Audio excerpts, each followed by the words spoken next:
അടിക്കടാ പന്ത്. ഇങ്ങോട്ട് ഇങ്ങോട്ട്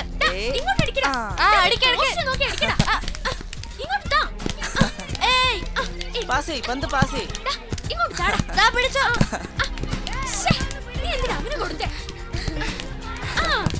പോസ്റ്റ് നോക്കി അടിയടാ.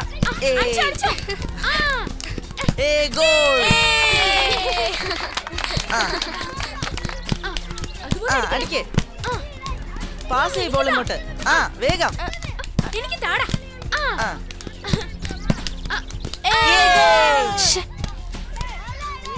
അടിക്കടാ.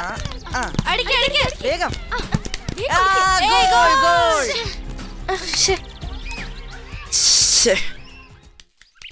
സാധനം എന്താ കളി തോൽപ്പിച്ച്? ആ ഗോൾ അടിച്ചില്ലെങ്കിൽ നമ്മള് ജയിച്ചു. ശരിയാ, തുല്യം നിന്നപ്പോ കിട്ടിയ ഗോളല്ലേ അത്. ഞാൻ സൂക്ഷിച്ചല്ലേ അടിച്ചത്. ഗോളാവാതെ പോയതിന് ഞാനിപ്പോ എന്ത് ചെയ്യാനാ? ലെഫ്റ്റ് വിങ്ങിലൂടെ അടിച്ചെങ്കിൽ മതിയായിരുന്നു. അവിടെ ആയിരുന്നെങ്കിൽ അവന്മാരുടെ ഗോളിയും ഇല്ലായിരുന്നു. പറയണ കേട്ടാ നീയൊക്കെ ഗോൾ അടിച്ചാണെന്ന് തോന്നുമല്ലോ. ആദ്യത്തെ ഗോൾ ഞാൻ തന്നെയല്ലേ അടിച്ചത്. എന്നിട്ടെന്താ കാര്യം? നീ തന്നെയല്ലേ തോൽപ്പിച്ചത്. എന്നാ പിന്നെ ഇനി നീയൊക്കെ തന്നെ കളിക്ക്. ഞാൻ നിന്റെ ടീമിലില്ല. നിന്റെ ചേട്ടൻ കളി തോറ്റ് ദേഷ്യത്തിലാ വരുന്നേ. ഞാൻ പോകുന്നു. ചേട്ടൻ നന്നായി കളിച്ചു. രണ്ടാമത്തെ ഗോൾ കൂടെ അടിച്ചിരുന്നെങ്കിൽ ജയിക്കായിരുന്നു. അല്ല, ഫുട്ബോൾ കളിയെ കുറിച്ച് നിനക്കെന്തറിയാം? ചേട്ടാ, കളിയൊക്കെ എനിക്കും അറിയാം. ഫുട്ബോൾ കളിയോ? പെണ്ണുങ്ങൾക്കോ? പിന്നെ ഫുട്ബോൾ കളി എന്താ ആണുങ്ങളുടെ കുത്തകയോ? അല്ലാതെ പിന്നെ ആണുങ്ങളല്ലാതെ ഫുട്ബോൾ പെണ്ണുങ്ങൾ കളിക്കോ? പെണ്ണുങ്ങള് ഫുട്ബോൾ കളിച്ചാൽ എന്താ പന്തൊരില്ലേ? പിന്നെ നീയൊന്ന് നോക്ക്, നടക്കുമെന്നറിയാലോ. ഞാൻ ഇന്നലെ TV കണ്ടല്ലോ പെണ്ണുങ്ങള് ഫുട്ബോൾ കളിക്കുന്നത്. എങ്കിൽ കാക്ക മലർന്ന് പറക്കും. കാക്ക മലർന്ന് പറക്കും. ചേട്ടനെക്കാളും നന്നായി ഫുട്ബോൾ കളിക്കാൻ എനിക്കറിയാം. കളിക്ക്, നോക്കാം. പെണ്ണുങ്ങളെ ഫുട്ബോള്.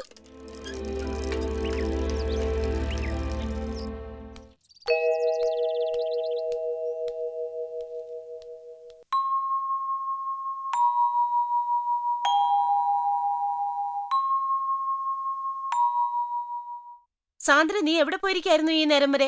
ചേട്ടൻ ഫുട്ബോൾ കളിക്കുന്നത് കാണാൻ പോയതാ. അതിന് നീ ഈ സന്ധ്യ ആവുന്നത് വരെ അവിടെ എന്തിനാ വായി നോക്കി നിന്നത്?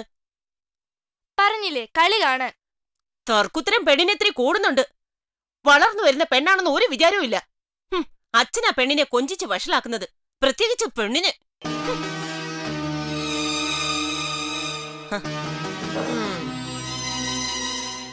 അമ്മേ, ചേട്ടൻ കഴിച്ചിട്ട് പാത്രം എടുക്കാതെ പോന്നു.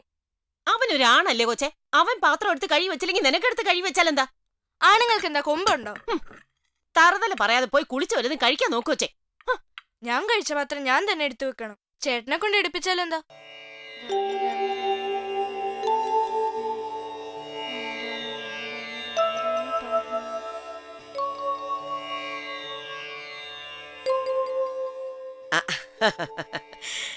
സുന്ദരി കുട്ടിയല്ലേ, മുടിയൊക്കെ ഇങ്ങനെ ചീകി കെട്ടണം. അമ്മമ്മേ, അങ്ങനെ കെട്ടുന്ന എനിക്ക് ഇഷ്ടമല്ല. ഞാനിപ്പോ കെട്ടിയതുപോലെ കെട്ടിയപ്പോ മുടി ഒതുങ്ങിയിരിപ്പുണ്ടല്ലോ. പെണ്ണുങ്ങളാവുമ്പോ അച്ചടക്കം വേണം. ആരെ കൊണ്ടും അയ്യേന്ന് പറയിപ്പിക്കരുത്. അതിനെല്ലാരും പറയുന്നത് ഞാൻ അനുസരിക്കുന്നുണ്ടല്ലോ. എന്റെ മോൾ അനുസരിക്കുന്നില്ല എന്നല്ല പറഞ്ഞത്, ഞാനൊരു ലോകതത്വ പറഞ്ഞത്. ഇല ചെന്ന് മുള്ളിൽ വീണാലും മുള്ളു ചെന്ന് ഇലയിൽ വീണാലും ഇലക്കാ കേട് എന്നുവെച്ചാ അതൊക്കെ മോൾക്ക് പിന്നെ മനസ്സിലാവും. അയ്യോ, പെൺപിള്ളാരുടെ ഒരു കോലം കണ്ടില്ലേ? കലികാലോന്നല്ലാതെ എന്തു പറയാൻ. ശിവ ശിവ.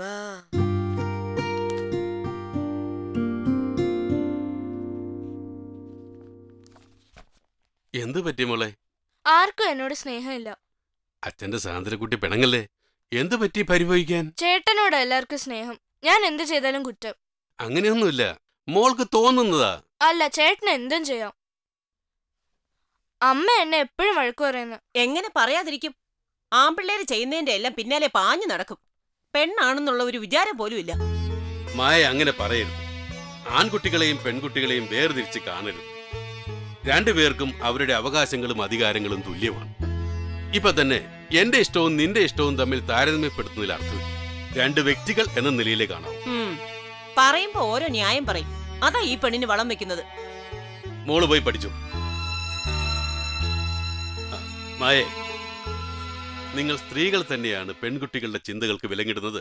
കാലം മാറി. ഇന്ന് ലോകത്തിലെ പ്രധാന സ്ഥാനങ്ങളിൽ സ്ത്രീകളാണ്. സ്ത്രീക്കും പുരുഷനും തമ്മിൽ വ്യത്യാസം കാണുന്നത് ശരിയല്ല. അതൊക്കെ ശരിയാ. പക്ഷെ അടക്കോ ഒതുക്കോ ഇല്ലാതെ വളർന്നാലേ നാളെ മറ്റൊരു വീട്ടിൽ ചെന്ന് ജീവിക്കേണ്ടവളല്ലേ? കാലമൊക്കെ മാറി. മതി മതി, ഇനി തുടങ്ങും തത്വം പറച്ചില്. അമ്മേ അമ്മേ എന്താ എന്താ മോളെ? അമ്മേ ആ? ദേ ഇത് കണ്ടോ? നാഷണൽ സ്കോളർഷിപ്പില് സ്റ്റേറ്റിൽ നിന്ന് എനിക്കാ സെലക്ഷൻ. എവിടെ നോക്കട്ടെ. ശരിയാണല്ലോ, മിടുക്കി. എത്ര പേർക്കാ മോളെ സെലക്ഷൻ? സ്റ്റേറ്റിൽ നിന്ന് 4 പേർക്ക്. ഇനി ഡൽഹി പോയി പരീക്ഷ എഴുതണമെന്നാ പ്രിൻസിപ്പൽ മാഡം പറഞ്ഞത്. മിടുക്കി. എന്താ ഇവിടെ? അമ്മേ, ഓ സാന്ദ്രമോൾക്ക് ഒരു സ്കോളർഷിപ്പ് കിട്ടിയമ്മേ. ദൈവ സഹായം. സാനന്ദേ, നീയും പരീക്ഷ എഴുതിയതല്ലേ? അതെ. എന്നിട്ട് കിട്ടിയില്ല. കണ്ടു പഠിക്ക എന്റെ മോളെ, കളിച്ച് നടന്നാ പറ്റില്ല. ചേട്ടാ, കത്ത് നോക്കിയില്ലല്ലോ. അച്ഛനും അമ്മയ്ക്കും ചേട്ടനും എനിക്കിവിടെ ഡൽഹി പോവാം. സാന്ദ്രകുട്ടി, കൺഗ്രാറ്റുലേഷൻസ്, മിടുക്കി.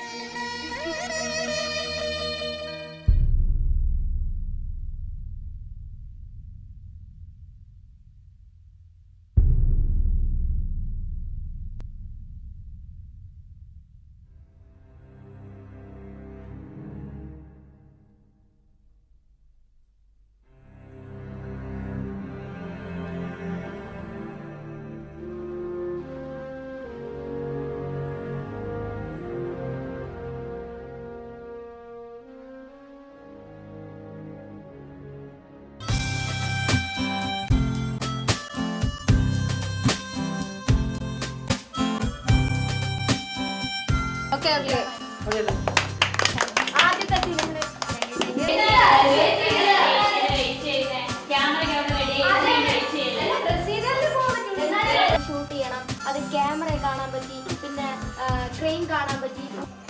ബാക്ക് എടുക്ക്, എന്തായാലും എടുക്കല്ലേ?